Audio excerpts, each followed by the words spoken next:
Assalamualaikum warahmatullahi wabarakatuh. Kami dari kelompok 4 dari kelas 2B di 3 akuntansi yang beranggotakan saya Atifah Salsabila Anura, Saya Fadila Ananda Sapitri. Saya Syafa Mulyana.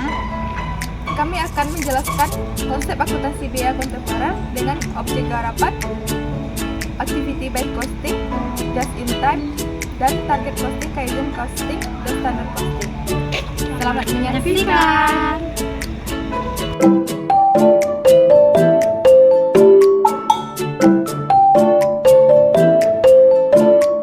Konsep just in time dan metode backflow costing. Yang pertama itu saya akan menjelaskan tentang konsep dasar just in time. Nah, sebelum saya memasuki konsepnya, terlebih dahulu saya akan menjelaskan apa pengertian just in time tersebut. Just in time merupakan strategi manajemen produksi yang bertujuan untuk memenuhi kebutuhan konsumen tepat waktu dan berkualitas serta mengurangi pemborosan biaya produksi. Selanjutnya yaitu saya akan menjelaskan tentang konsep dasar just in time. Konsep dasar just in time ini adalah suatu konsep di mana bahan baku yang digunakan untuk aktivitas produksi didatangkan dari pemasok atau supplier tepat waktu bahan itu dibutuhkan oleh proses produksi, sehingga akan sangat menghemat bahkan meniadakan biaya persediaan barang atau penyimpanan barang atau stocking cost. Selanjutnya, konsep pokok dalam melaksanakan just in time itu ada produksi just in time. Maksudnya adalah memproduksi apa yang dibutuhkan hanya pada saat dibutuhkan dan dalam jumlah yang diperlukan. Yang kedua itu ada otomasi, merupakan suatu unit pengendalian cacat secara otomatis yang tidak memungkinkan unit cacat mengalir ke proses berikutnya. Dan yang ketiga itu tenaga kerja fleksibel, maksudnya adalah mengubah jumlah kerja sesuai dengan fluktuasi permintaan. Dan yang terakhir berpikir kreatif dan menampung saran-saran dari karyawan. Dan selanjutnya di sini saya akan menjelaskan perbedaan just in time dengan sistem internasional. Di sini teman-teman bisa lihat bahwasanya perbedaannya sangat jauh berbeda ya teman-teman. Dari sistemnya JIT itu sistemnya tarik, sedangkan tradisional itu sistemnya dorong. Kalau JIT persediaan tidak signifikan, sedangkan tradisional persediaan signifikan. JIT pemasoknya kecil, sedangkan tradisional pemasoknya besar. JIT kontrak pemasok jangkanya panjang, sedangkan tradisional jangkanya pendek. Terus JIT strukturnya selular, sedangkan tradisional strukturnya departemental.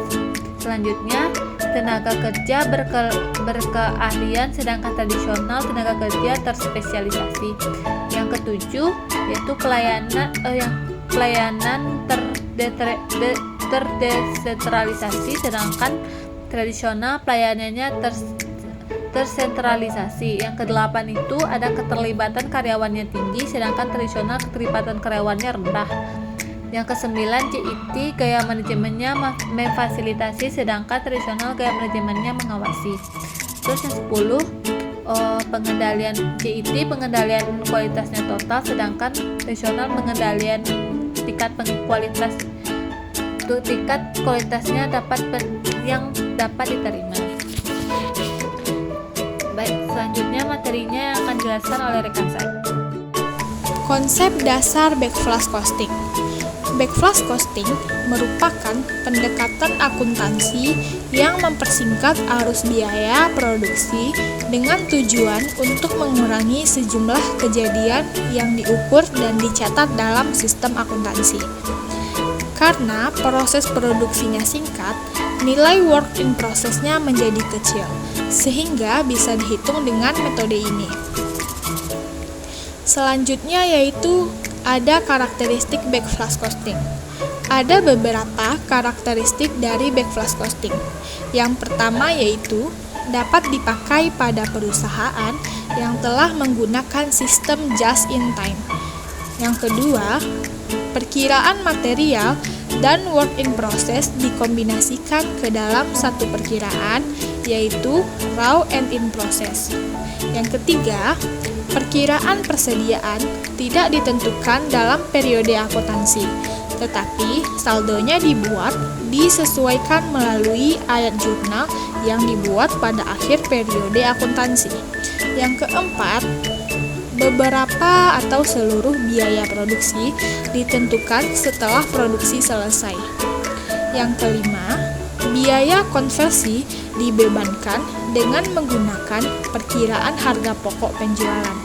Yang keenam, estimasi biaya material dan konversi serta raw material yang belum diproses dilakukan pada akhir periode. Selanjutnya, hubungan just in time dengan backflash costing. Apa sih hubungan just in time dengan backflash costing? Metode backflash costing diterapkan pada perusahaan yang telah menetapkan konsep perusahaan just in time untuk persediaannya. Sasaran just in time adalah meminimalkan persediaan bahan baku, barang dalam proses, dan barang jadi. Bahkan jika memungkinkan persediaannya nol atau zero inventory. Hubungan just in time dengan backflash costing. Metode backflash costing diterapkan pada perusahaan yang telah menetapkan konsep just in time untuk persediaan bahan baku, barang dalam proses, dan barang jadi. Bahkan jika memungkinkan persediaannya nol. Selanjutnya, analogi dasar dari akuntansi keuangan. Terdapat dua metode, yaitu metode perpetual dan metode periodik. Metode perpetual dan periodik adalah dua metode pencatatan persediaan yang berbeda dalam cara, frekuensi, dan tingkat akurasi pencatatannya. Pada metode perpetual, mencatat transaksi penjualan secara langsung ketika terjadi. Metode ini memungkinkan pembaruan stok secara real-time sehingga memberikan gambaran akurat tentang stok yang tersedia. Metode perpetual dapat digunakan untuk menghitung harga pokok penjualan secara akurat, karena diperbarui setiap kali terjadi penjualan. Pada metode periodik, mencatat persediaan secara berkala, biasanya pada akhir periode akuntansi, seperti bulanan atau tahunan. Metode ini disebut juga sebagai sistem fisik karena pencatatannya dilakukan dengan cara mengecek langsung persediaan barang dagang.